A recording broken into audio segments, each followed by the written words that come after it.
कैसे हैं आप सब? तो स्वागत है आपका नए सेशन में। इस सेशन में हम एक नए टॉपिक पे बात करने वाले हैं जो कि बहुत ही खास होने वाला है। और इनसे मिलिए, ये है हमारी आज की खास गेस्ट जर्नलिस्ट रिमी।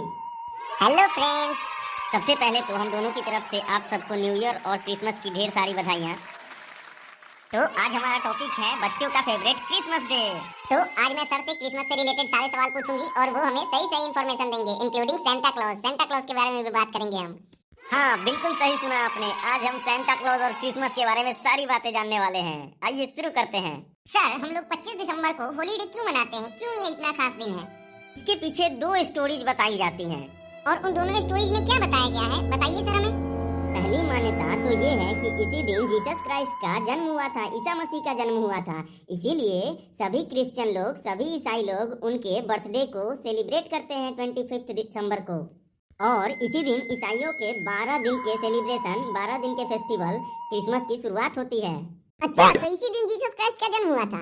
अब मैं क्या बताऊं रिमी तुम्हें, इसका कोई खास प्रूफ तो नहीं है, लेकिन मान्यता तो यही है और मान्यता पे ही धर्म चलते हैं। अच्छा, और दूसरी मान्यता क्या है? और दूसरी मान्यता यह है कि इस दिन ही रोम के गैर क्रिश्चियन लोग अपने जय सूर्या भगवान की पूजा करते हैं। एक्चुअली वो सूर्य भगवान को ही जय सूर्या के नाम से मानते हैं। और उनकी मान्यता यह है कि सर्दियों के दिन में कि सूर्य भगवान कहीं चले जाते हैं, लंबी जर्नी पे चले जाते हैं। क्यों सर, उन्हें ऐसा क्यों लगता है? क्योंकि सर्दियों के दिनों में सूर्य का प्रकाश और गर्मी हम तक अच्छे से नहीं पहुंच पाती है, पृथ्वी तक नहीं पहुंच पाती है। तो उन्हें ये लगता था कि इसी दिन उनके भगवान वापस आए हैं और आज के बाद से धीरे धीरे करके अच्छे से उनका प्रकाश और गर्मी उन्हें मिलेगी। अच्छा, तो वो लोग अपने जय सूर्या भगवान के वेलकम का फेस्टिवल मनाते थे। हाँ, अरे वाह, बहुत अच्छे रिमी। लेकिन सर, ये तो नॉन क्रिश्चियन लोग मनाते थे ना, तो क्रिश्चियन लोग का बड़ा फेस्टिवल कैसे हो गया? क्योंकि तब वहाँ ज्यादा गैर क्रिश्चियन लोग थे और उनका बड़ा फेस्टिवल इसी दिन को मनाया जाता था। तो क्रिश्चियन लोग ने भी डिसाइड किया कि 25 को ही हम भी अपना सबसे बड़ा फेस्टिवल मनाएंगे। ये तो ठीक है, लेकिन मेरा एक सवाल है। तो पूछो। सर, जीसस क्राइस्ट कौन थे और उनके बर्थडे को हम लोग होलीडे क्यों मनाते हैं? बताइए मुझे सब कुछ जानना है जीसस क्राइस्ट के बारे में। इसे जानने के लिए हमें कुछ फोटोज की मदद लेनी पड़ेगी, जो मैं तुम्हें अपने प्रोजेक्टर पे दिखाऊंगा और समझाऊंगा। ओके। हेलो जाविस, जल्दी से कॉन्फ्रेंस रूम में प्रोजेक्टर इंस्टॉल करो। एक दिन रोम की एक लड़की जिसका नाम मैरी होता है, वो एक सपना देखती है और उसके सपने में गॉड की एंजल, भगवान की परी आती है और उससे बताती है कि वो एक गॉड की एंजल है जिसका नाम गार्विल है और वो उसके पास गॉड का मैसेज लेके आई है कि वो एक पवित्र आत्मा है और गॉड ने उसे अपने अवतार को जन्म देने के लिए चुना है। लेकिन मैरी तो कुंवारी लड़की होती है। हाँ, यही सुन के मैरी भी शॉक्ड हो जाती है और उस एंजल से पूछती है। तो वो एंजल बताती है कि ये सब बस एक चमत्कार के माध्यम से होगा और इसका पता सभी को चल जाएगा जब इस बालक का जन्म होगा। और वो यह भी बताती है कि उस बच्चे का नाम जीसस रखना है। मैरी तो कुंवारी होती है, लेकिन उसका एंगेजमेंट हो चुका होता है एक पर्सन से। किससे सर? जोसेफ नाम के आदमी से उनका एंगेजमेंट हुआ होता है। अच्छा, फिर कुछ टाइम बाद जोसेफ से उनकी शादी हो जाती है और उस टाइम पूरा रोम एक क्रूर राजा किंग नेरोड के अधीन था और उस एंजल ने ये बताया था कि ये बुराइयों पे विजय पाएगा, ये बुराइयों का अंत करेगा और इसके जन्म होने का संकेत सभी को मिल जाएगा। इसीलिए जोसेफ और मैरी उस जगह को छोड़ के दूसरी जगह जाने लगते हैं। जब वो सफर कर रहे होते हैं तभी एक रात मैरी की तबीयत बहुत ज्यादा खराब हो जाती है और जिस गांव के पास से वो गुजर रहे होते हैं तब उस गांव के कोई भी लोग उनकी मदद के लिए अपना दरवाजा तक नहीं खोलते हैं। ओह, कितनी बेकार बात है। फिर क्या होता है सर? फिर जोसेफ वहीं एक घोड़े के अस्तबल में एक बेड बनाते हैं मैरी के लिए। तो उस रात में ही जीसस क्राइस्ट का जन्म होता है घोड़े के अस्तबल में ही। अच्छा, और वो जगह कहाँ होती है? वो लोग जेरूसलम से 10 किलोमीटर दक्षिण एथेहान नाम की जगह पे थे। अच्छा, और जिस टाइम पे जीसस क्राइस्ट का जन्म हुआ उस टाइम पे आसमान में एक सितारा बहुत ज्यादा चमक रहा था। ऐसा क्यों? क्योंकि यही वो संकेत था जिसके बारे में उस एंजल ने बताया था और उनके जन्म के समय ही बताया जाता है कि 3 लोग जो कि ईस्ट की तरफ, पूरब की तरफ से आए थे, वो इस संकेत को देख के समझ जाते हैं भगवान के अवतार का जन्म हो चुका है। इन्हें द 3 वाइज मैन के नाम से जाना जाता है और वो तीनों जाके उस क्रूएल राजा किंग नेरोड को कहते हैं कि उसका राज्य खत्म होने वाला है। शक्तिशाली और अच्छे राजा का जन्म हो चुका है जो कि तुम्हारे पावर को ओवर पावर करेगा, तुम्हें और तुम्हारे राज्य दोनों को खत्म कर देगा और अपने राज्य का विस्तार करेगा और वो बहुत अच्छा होगा। अच्छा सर, वो राजा तो क्रूर होता है, फिर उसने क्या किया? वो अपने दूतों को भेजता है उस बच्चे को ढूंढने के लिए और पकड़ने के लिए, लेकिन वो उन्हें ढूंढ नहीं पाते और एक दिन अचानक रहस्यमय तरीके से जीसस क्राइस्ट गायब हो जाते हैं। अच्छा सर, वो कहाँ गायब हो जाते हैं?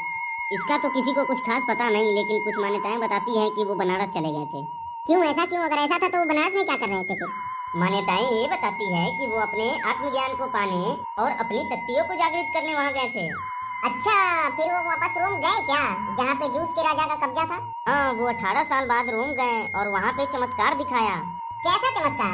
जैसे मरे हुए लोगों को जिंदा करना और भी बहुत सारे, जिनकी फोटोज तुम स्क्रीन पे देख पा रही हो। अच्छा, फिर क्या होता है? फिर उन्हें पकड़ के क्रूएल राजा द्वारा सूली पे लटका दिया जाता है। ओह, कितना क्रूएल राजा था वो। फिर क्या हुआ सर? कुछ मान्यताएं बताती हैं कि उनका सब रहस्यमय तरीके से गायब हो गया। एक बहुत प्रसिद्ध मान्यता जो भारत और जीसस से रिलेटेड है, वो क्या है सर? बताती है जीसस क्राइस्ट के कुछ जूस फॉलोअर्स उन्हें वहाँ से उतार के कश्मीर के एक जगह अहल गांव ले गए। तो वहाँ 71 ईयर 71 साल में उनकी मृत्यु हुई और इतने ही दिनों में उनके इतने फॉलोअर्स हो गए कि लोग भगवान की तरह उनकी पूजा करने लगे मृत्यु के बाद भी। अच्छा सर, चलिए अब हम लोगों ने तो जीसस के बारे में सब कुछ जान लिया। सर, अब आप हमें सबसे इम्पोर्टेंट सेंटा क्लॉज के बारे में बताओ। क्यों नहीं, सांता क्लॉज के बारे में भी 2 मान्यताएं हैं। सबसे फेमस मान्यता तो बताती है कि खुद सैटन ही सैंटा है। यू मीन शैतान? हाँ, बिल्कुल सही सुना तुमने। और वो कैसे? उसके लिए भी हमें थोड़ी प्रोजेक्टर की मदद लेनी पड़ेगी। ओके। पहले तो हम नाम की बात करते हैं। तो देखिए यहाँ इन दोनों का नाम कितना सिमिलर है। वर्ड्स एक्सचेंज करेंगे तो दोनों का नाम सिमिलर लगता है। अरे सर, सिर्फ नाम से क्या होता है? इसके भी 8 रीजन हैं। ये तो पहला था। अच्छा, तो दूसरा रीजन क्या था? सिंगल बेल, जो कि प्रेयर गाया जाता है क्रिसमस की रात को, उसमें कहीं एक बार भी जीसस का नाम नहीं आता। हाँ, लेकिन इससे क्या? अब तीसरा रीजन बताइए। क्योंकि लोग क्रिसमस पे जीसस के नाम से नहीं, सैंटा के नाम से जानते हैं। बच्चे भी विशेष सैंटा से मांगते हैं, ना कि जीसस से। हाँ, ये सही है। अगला रीजन? बाइबल में कहीं पे भी ज्यादा सैटन का जिक्र नहीं है, तो वो चाहता है कि बड़े फेस्टिवल पर लोग उसे याद करें, ना कि जीसस को। और जैसा कि हम जानते हैं, शैतान अंधेरों का देवता है और सांता भी रात को ही आता है गिफ्ट देने। हाँ, ये बात तो सही है। अगला रीजन क्या है सर? सैंटा सभी को लालच देता है गिफ्ट देके। और जैसा कि हम जानते हैं, लोभ पापस से कारणम, मतलब लोभ लालच पाप का कारण होता है और सांता यही करवाना चाहता है लोगों से। बिल्कुल सही रिमी। अगला रीजन क्या है? सैंटा कभी बच्चों को नहीं मारता, उन्हें परेशान नहीं करता। अच्छा सर, नेक्स्ट? सैंटा बच्चों से प्यार करता है, इसीलिए वो सिर्फ बच्चों को ही गिफ्ट देता है। और सैटन भी बच्चों से बहुत प्यार करता है, उन्हें कभी हार्म नहीं पहुंचाता। और सैटन यही तो चाहता है कि लोग जीसस को ना याद करके उसे याद करके क्रिसमस पे, इसीलिए बच्चों को जो कि सच्चे दिल के होते हैं उन्हें गिफ्ट देता है ये, और लालच उत्पन्न करता है। और वो इसमें कहीं ना कहीं कामयाब भी हो चुका है। क्रिसमस के दिन अब लोग सैंटा को याद करते हैं, ना कि जीसस को। और बच्चे भी खुश होते हैं, उन्हें तो क्रिसमस पे बस सैंटा की याद आती है, ना कि जीसस की। तो जानते भी नहीं है जीसस के बारे में। हाँ, ये बात तो है सर। अभी तो मेरे मन में भी क्रिसमस के नाम पर सेंटा क्लॉज की इमेज आती है। दूसरी मान्यता बताइए सर। सेंचुरी में एक किंग थे, सेंट निकोलस। का जन्म लगभग जीसस के जन्म के 280 साल बाद हुआ था। बचपन में ही उनके माता पिता की भी मृत्यु हो गई थी। वो कैसे किंग थे सर? वो एक सच्चे, ईमानदार, नेक दिल और दयालु राजा थे जो सबकी मदद हमेशा करते थे।